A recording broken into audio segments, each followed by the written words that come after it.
जय श्री कृष्णा। मित्रों, भारतवर्ष के प्रयागराज में 2025 में महाकुंभ का जो आयोजन हो रहा है वह भी बहुत ही भव्य विशाल आयोजन है। संपूर्ण भारतवर्ष से ही नहीं अपितु देश विदेश से भी महाकुंभ के संतों के, विद्वानों के दर्शन करने के लिए लोग आ रहे हैं। करोड़ों की संख्या में लोग आ रहे हैं। कुंभ ही एक ऐसी मात्र जगह है इस पृथ्वी पर जहां एक बार में इतनी कम जगह में इतने अधिक लोग एकत्रित होते हैं।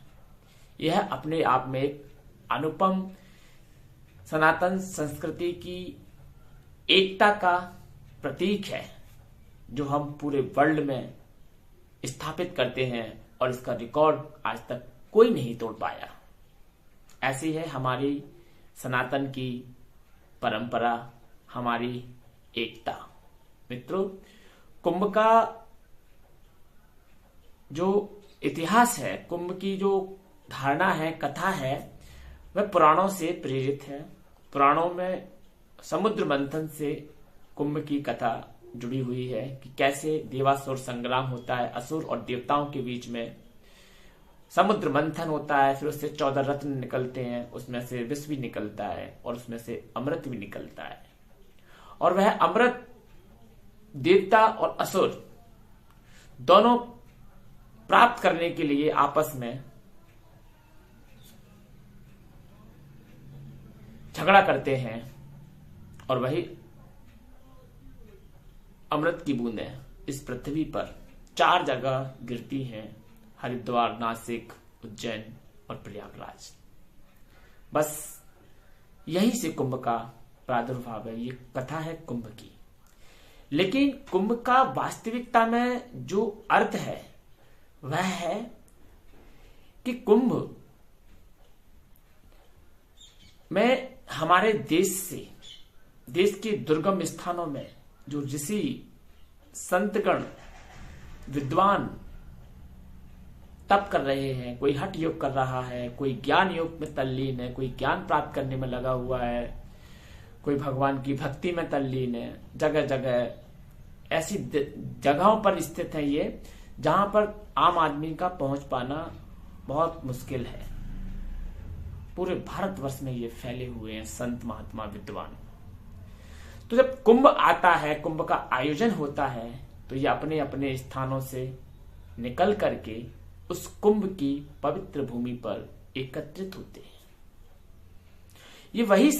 यही समय होता है जब हम जैसे सभी सामान्य लोग जो कि ग्रस्त जीवन में हैं, समाज में हैं, कुंभ में जाकर के ऐसे लोगों के सानिध्य को पाकर के उनसे भगवत चर्चाएं करते हैं, उनकी ज्ञान चर्चाएं सुनते हैं, उनके तप को देखते हैं।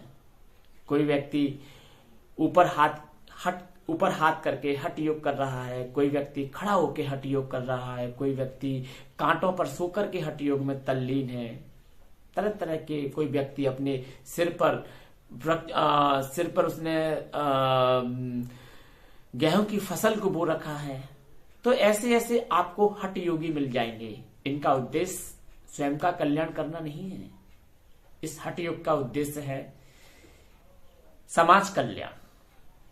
तो ये सभी लोग पवित्र आत्माएं, पवित्रता को धारण करने वाले महापुरुष हमें महाकुंभ की भूमि पर अनायास ही मिल जाते हैं। इस कुंभ का एक सबसे बड़ा जो लाभ है वह यही है कि हमें कुंभ में, गंगा तो एक बहाना है कि गंगा में जाएंगे, स्नान करेंगे।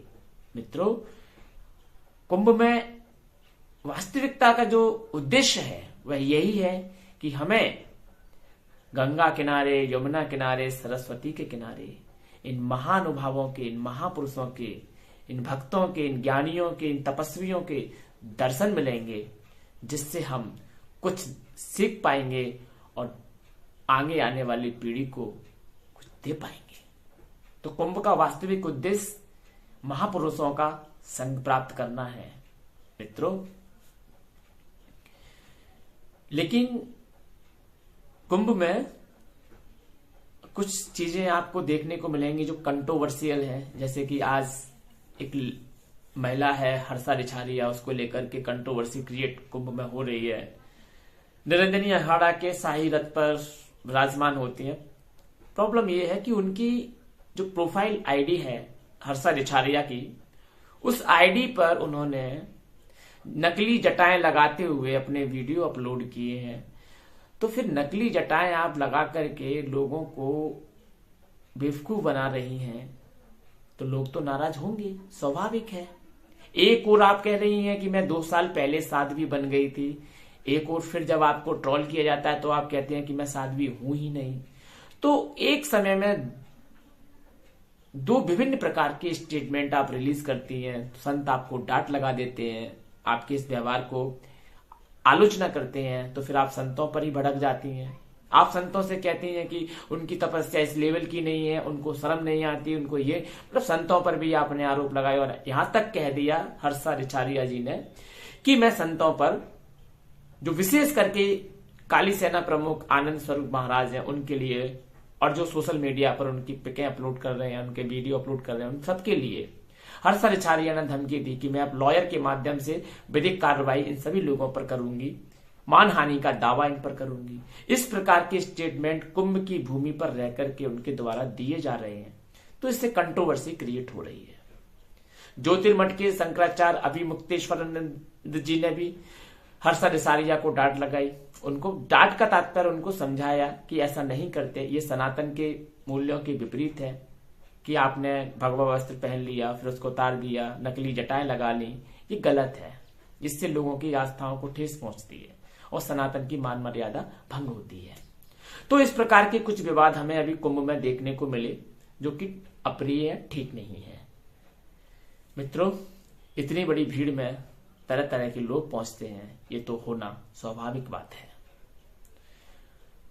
कुंभ में माननीय योगी आदित्यनाथ जी की सरकार, यूपी सरकार ने जो व्यवस्थाएं की हैं, उसके लिए यूपी सरकार का भी बहुत बहुत साधुवाद, अभिनंदन कि उन्होंने कुंभ के लिए इतनी सुंदर व्यवस्थाएं दी हैं। आने वाले यात्रियों के लिए, श्रद्धालुओं के लिए उनकी आवश्यकताओं को ध्यान में रखते हुए विभिन्न प्रकार की आधुनिक सुविधाएं कुंभ में उपलब्ध करवाई हैं और एक बहुत बड़ा बजट कुंभ को दिया है। ये सरकार की उपलब्धि है। इसके लिए सरकार साधुवाद की पात्र है, धन्यवाद की पात्र है। जितनी प्रशंसा की जाए उतनी कम है। साथियों, कुंभ कोई साधारण मेला नहीं है, कुंभ एक असाधारण मेला है। इसमें असाधारण महापुरुष आते हैं और हमारे जीवन कल्याण के लिए हमें नैतिकता का पाठ पढ़ाते हैं। ऐसा है हमारा महाकुंभ।